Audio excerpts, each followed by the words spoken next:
All right, guys, I got called out by a few people about a blog article that we wrote a while back, and the blog article says that you can start your real estate empire with $50. So I went to the ATM today, we got $50. So this project, Stomp Flipping, is going to be trying to find a house that we can wholesale for $50 or less, and that's what we're going to do. So far, we have started out with a very simple idea, and it's to go to Craigslist.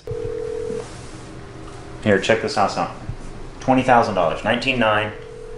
It looks like holy hell. So we're on Craigslist right now. We're gonna see what we can find, see if there's any good houses that we can find on there that might fit the foot of bill here for today.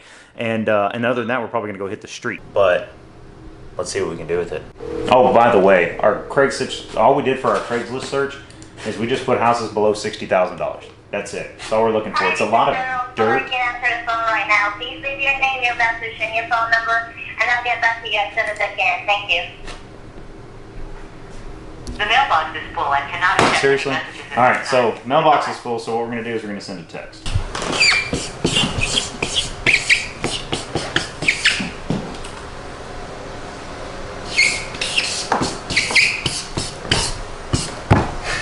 Think this is going to work? We got to make it work, baby.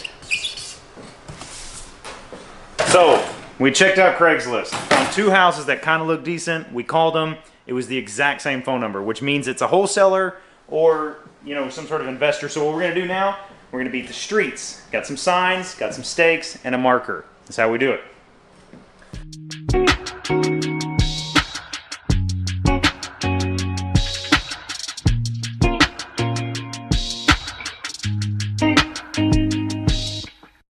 See, the secret here is we got to do little artistic little houses so they know what I mean when I say houses. Yeah. Isn't it cute? It's a horrible house, bro. Shut up. How about this? See, now it's got the little window panes. That's nice. Wait, no. There you a little smokestack. There you go. There you go. That's how you draw a house. Get a call.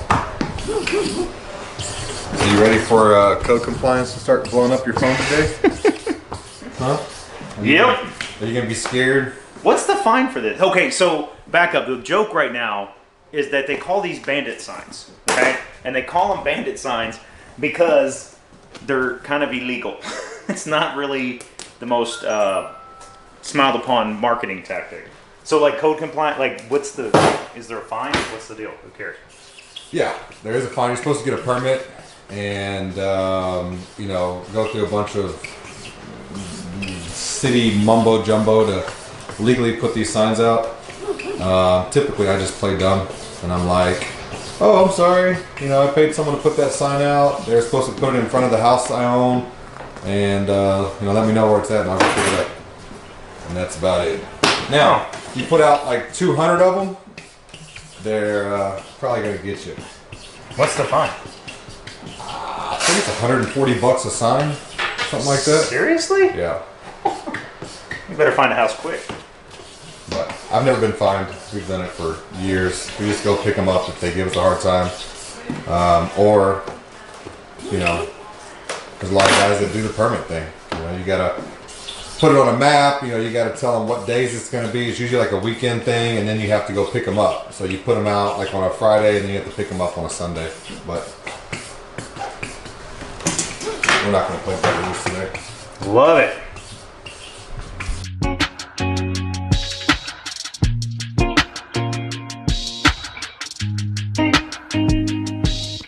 So we were driving for dollars, found a vacant sign. Colin just put this sign up. Best way to get someone to call you is put a sign in the front yard. So we're gonna try to find the address to this thing, and then we'll mail a letter to them as well.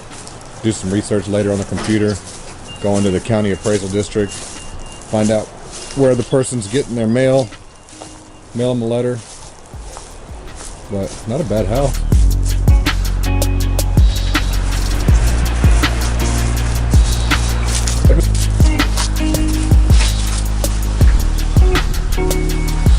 $78.11, Colin. 7811, I was gonna say 1315, something like that. Yeah. 7811. I mean, the roof looks halfway decent. I mean, Yeah, it's not a bad house. need a lot of windows, but all right, one down. There you go. Put that I don't know sign if I up. like having evidence. Put that sign up. Another one bites the dust. So what we're doing is we're driving around, driving for dollars, putting up signs, and we're just trying to find busy streets where, you know, we don't think someone's going to take the sign down.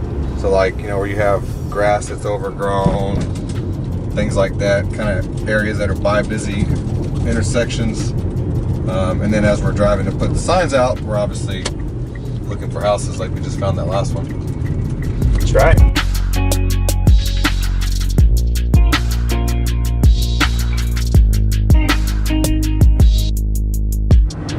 Chop down my palm tree.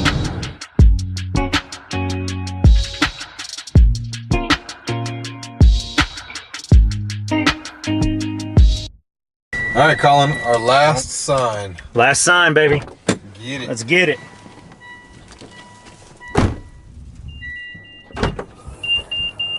See, it's why you put it on the tall ones, because of the tall grass. You gotta have the big stakes.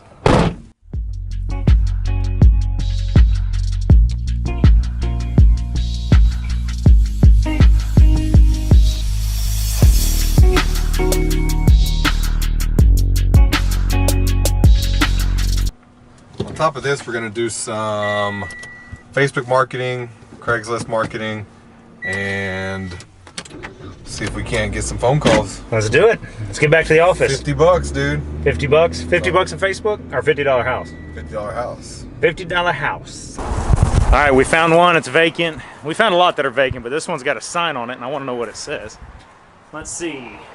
Department of Service Division, Field Service Division.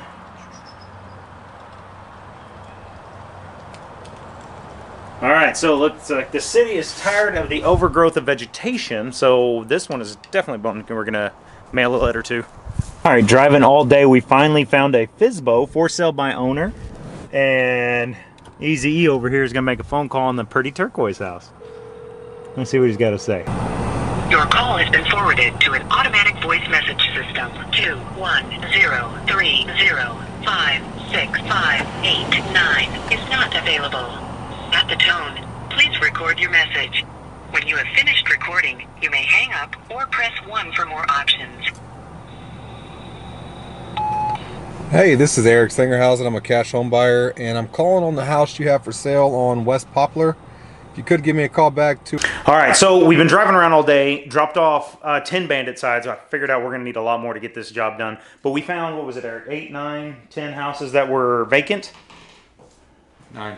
10, because I've got the one I wrote down, Okay, right? 10. So now what we're going to do is we're going to check out how do we look these up, how do we find these people, because they're vacant. I mean, nobody's living there, the windows are busted out, whatever it is. We're going to find us a $50 house. So now we've got the Bexar County Appraisal District. And then what you'll do is you'll go in and do a property search, type in the address, and you go to view details. And so what you're looking for here is, this is the address of the location. But if you look, where the mailing address of the owner is off of Nacogdoches Road. So this is the address that you want to market. And what this tells me is that whoever owns this house doesn't live there. They live over here. So I'm going to mail a letter to this address saying, hey, I want to buy this house. I pay cash, etc., etc. And then you just put those in a spreadsheet, and then just set it up on an auto recurring where you're just mailing out letters once a month. You know, a lot of this takes time. It's something that's not going to happen. You know, you're not going to mail them one letter, and typically you're not going to mail them one letter and get a phone call. So that's why you do your Bandit Signs, and while you're out there, you drive for dollars. So that way you're getting a short term and a long term. Short term is going to be the Bandit Signs. Long term is going to be this big, massive list of vacant properties that you're building up. So we're going to take this. We'll copy this address. Right click, copy. Go into a spreadsheet or an Excel, paste it in there with the actual address of the property, and then just keep building the list. So my next question is real quick, this one says that it's the same address land trust. So that seems odd to me, that there would be a trust over this property that is, what's it valued at? Yeah, well, it's just a protection thing. Instead of Colin Corrington as the owner, you know, it's kind of hidden. Land trust. I don't want to get into like a full-blown explanation of land trust and why you should use them, why you shouldn't use them. We can have a whole another show on that, but it's a protection kind of thing. It kind of hides you a little bit. So if I was, let's say you ran into me and I wanted to see what all you own so I could sue you, you know, if I typed in your name's not going to pop up here, right? Right. Because it's under a land trust, so it's kind of hidden.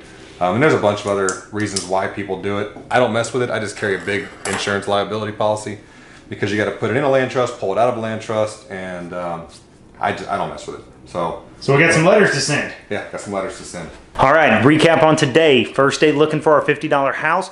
And so we drove around, we looked at a bunch of properties, just drove for dollars, looking for vacant properties, called one FSBO, and we also gave out about 10 we put out about 10 Bandit Signs. I made about another 20. I'm going to try and do about 10 every morning before I actually get going through the day, for the day, so that way I've got at least 10 out every day. So if I'm doing this all week, I got 70 Bandit Signs out every single week. So I made about 20 of them, should cover me for the next 2 days. It's going to be a little bit of a time consumer, but we put those vacant houses into a spreadsheet. Going to send out some mailers on that later, and just got to keep at it every single day. So day one in the books. Didn't take too long, maybe, I don't know, 3 hours to get done what we all needed to get done.